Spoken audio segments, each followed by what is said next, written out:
Most of you know that I'm part of a group of clergy who have been organizing together with Live Free Illinois for a few years.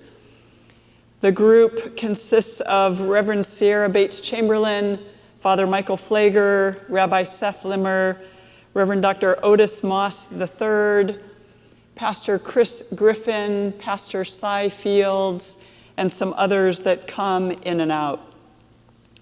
Once a month, 4 of them have been writing an opinion column in the Tribune, and I've joined them in that work a few times. Their opinion piece for today is perfect for our topic. It's titled, "Religious Leaders' Failure to Speak Up for Justice Harms Our Communities." I want to read a part of what they've written.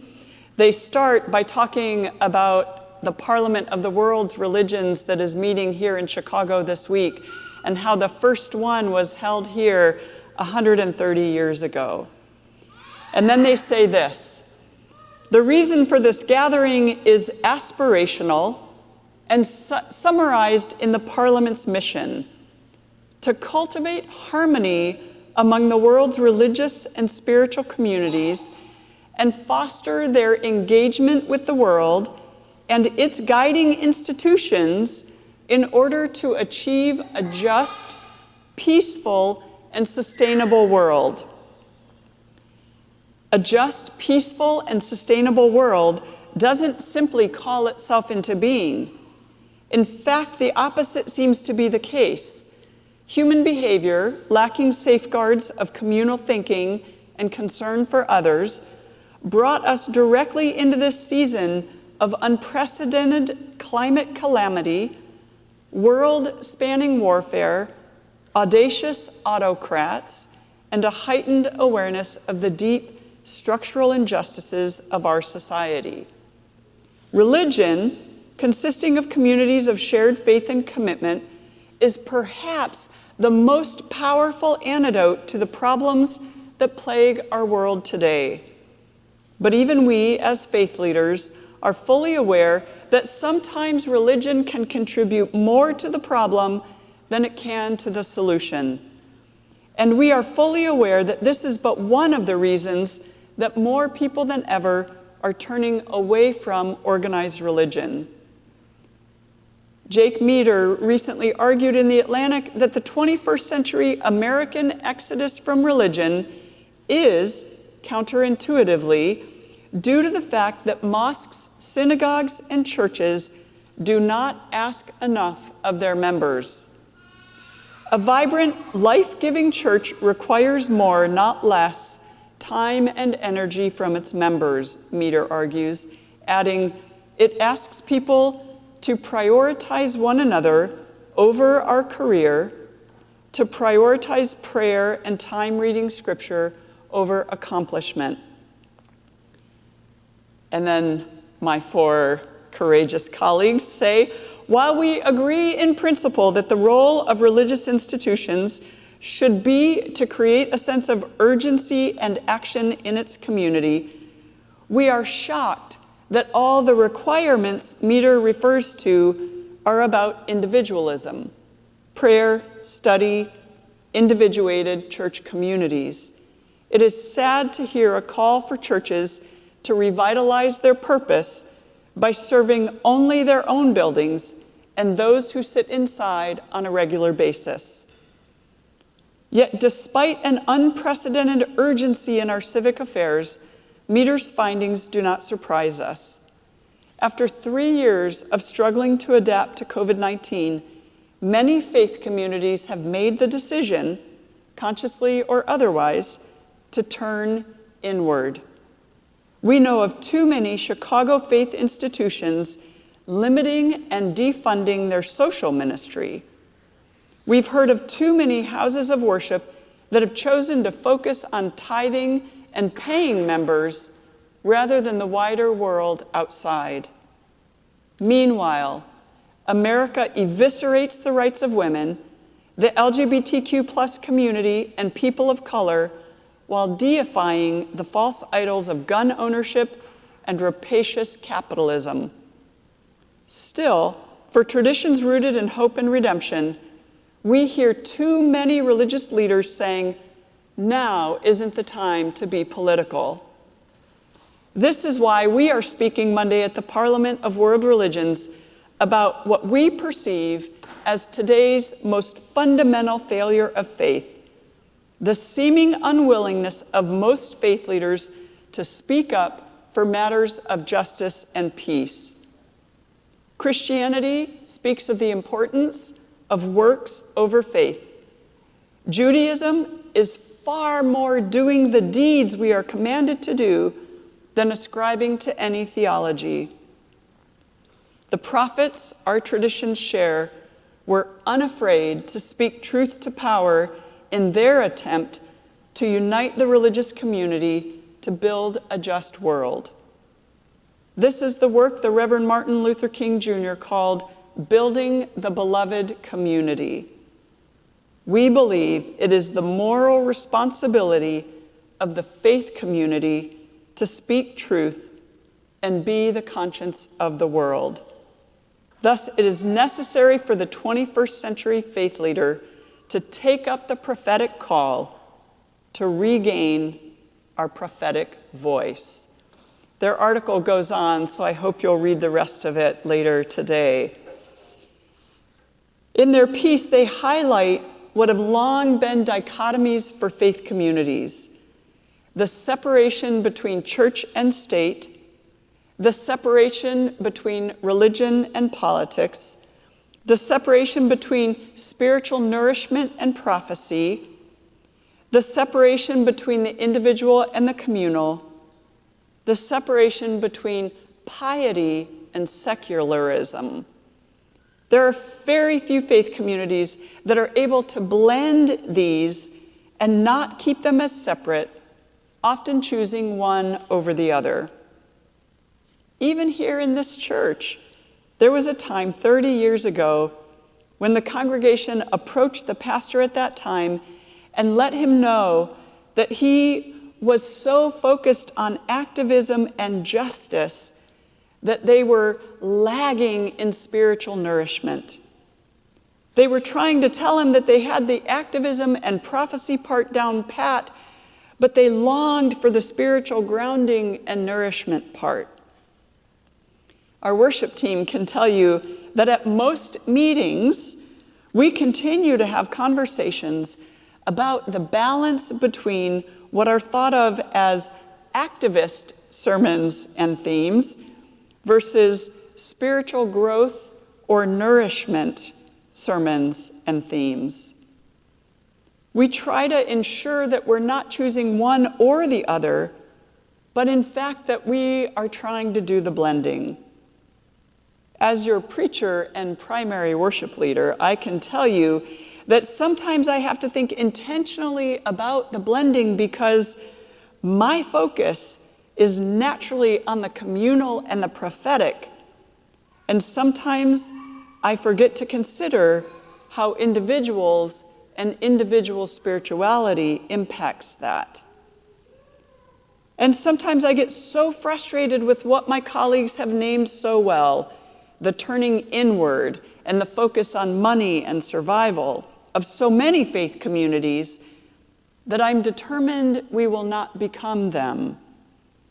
If we're not participating in building the beloved community, I am not sure there is any need for us, given the preponderance of progressive and queer-friendly Christian churches in Chicago. If we zoom out for a minute, we can see what happens when activism and spiritual grounding are separated. Several weeks ago, we had the privilege of hearing from Dr. Pamela Ayo Atunde, or Ayo.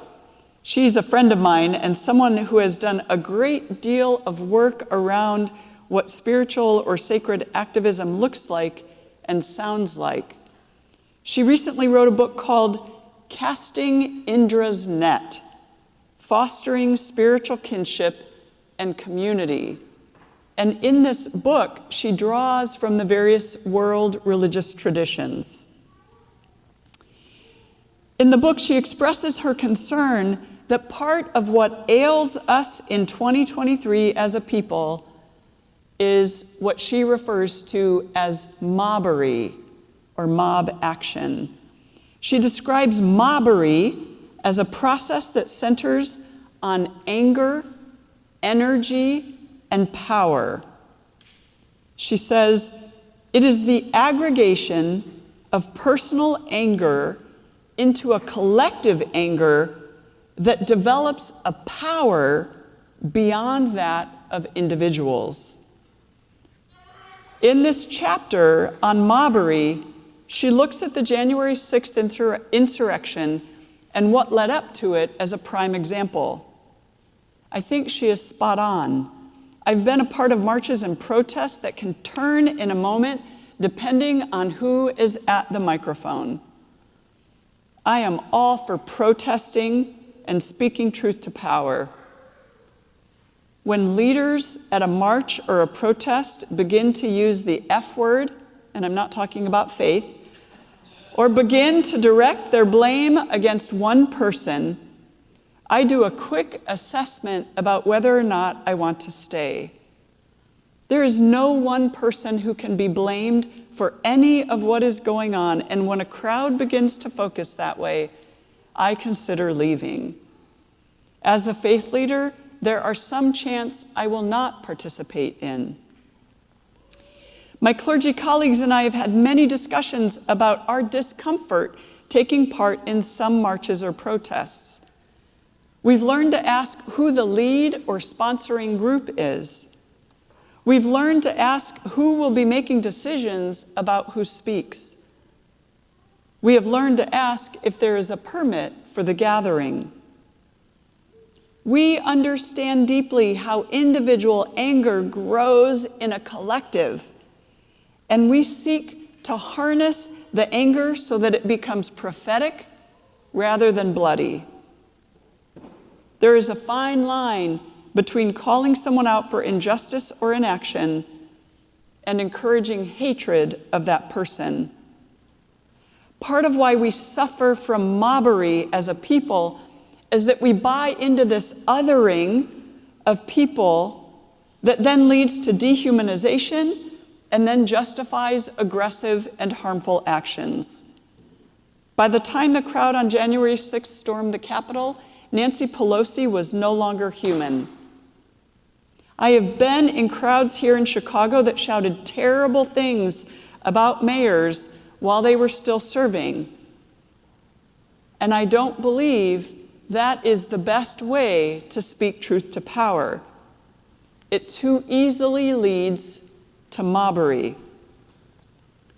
One of the challenges with activism today is that for many people, it is not deeply connected to spiritual or sacred grounding. What do I mean? Every spiritual tradition has somewhere in its core these principles. Choose love over hate. Put love into action through compassion and by doing acts of justice with love. See people who are different from you as neighbors and treat them that way. Right the wrongs of the world. Be generous. Help those who are suffering. Feed those who are hungry. Choose right action again and again. Forgive those who harm you. Work for the common good. According to Pew Research, more and more people are leaving organized religion and becoming what have been identified as spiritual nuns, completely unaffiliated. In addition to the growing group of people leaving organized religion, there is also a growing number of people who are choosing not to raise their families in religion of any kind. We're also seeing, in the rise of authoritarianism in the world, a rise in religious extremism, which is not what I would call spiritual grounding for activism. Most of the people we would describe as prophets and change makers are or were people spiritually grounded, and not just grounded in Christianity, but in a variety of wisdom sources that led to a commitment eventually to nonviolence. Why is this important? If you're not grounded in spiritual principles or commitments, it is far too easy and even likely at times to become the enemy you claim to be fighting against. What good does it do to fight oppression only to then become an oppressor? What good does it do to fight for equality only to then insist on the subjugation of a group that you deem less than? What good does it do to fight for voting rights and then use your money and influence to buy candidates or to get people not to run for office against someone you want to have run? Activism can quickly become the antithesis to building the beloved community. On the other hand, as we have seen, so-called spiritual grounding can be the very thing that leads to what Io refers to as mobbery and the suffering it causes. We have seen what should be grounding in Christianity instead become Christian nationalism and white supremacy and the kind of hatred that leads to murder and physical harm of all kinds of people who are different in some way. We have religious and political leaders making a mockery of spiritual grounding as they call on biblical stories or what they decide are biblical principles and twist them until they are unrecognizable. They portray a Jesus who we do not know and who we would never pick out of a lineup. We must remember our history in which so-called good Christian people were slave owners, KKK members, leaders of lynching parties. And we have seen this phenomenon around the world in places where dictatorships take hold. So-called good Christian people have always sided with evil in the face of situations that called for prophetic voices and activism. Not only evil, but they have always sided with evil. Some have always sided with evil. The truth of this leads us to ask ourselves how we know when and how to become activists, and whether or not our spiritual grounding is from wisdom and justice with love, or from a place of anger that leads to hatred and mobbery. The issue of when and how to become activists is one that is simultaneously individual and communal. As one of our members said last week after I shared my story of moving from bystander to activist, we often have seasons in our lives where we move through various stages. Our seasons can depend on health, on grief, on family situations, on age and aging, on employment, and sometimes even on capacity. This is the individual part of our call to be activists. The communal part of our call can also be seasonal, but with a caveat. There aren't many seasons in which we get a pass on building the beloved community. Our job as a community is to do the work around focusing our effort, educating ourselves so we understand the issues at hand and what we are called to do, seeking out partners who share the vision and the means for getting there, and then grounding ourselves for the long haul, as the road is long for most of what we are trying to build. As a faith community, we have to know ourselves and our own values and what integrity looks like for us before we can find partners for the work. Ideally, we would choose partners who can both teach us and learn from us in the work. When my kids were little, somewhere they learned to say, "I hate you," or "I hate so-and-so." As parents, it can be a little devastating to hear your child say, "I hate you." Don't ask me where I learned this particular response, because I don't remember, and I'm not even sure if I'm proud of it, but I began responding to them by asking them if they wanted me or that other person, whomever they were naming, to die. They were always shocked by the question and would say no. I would then patiently explain that if they say they hate someone, it is almost the same thing as saying you wish that person were dead.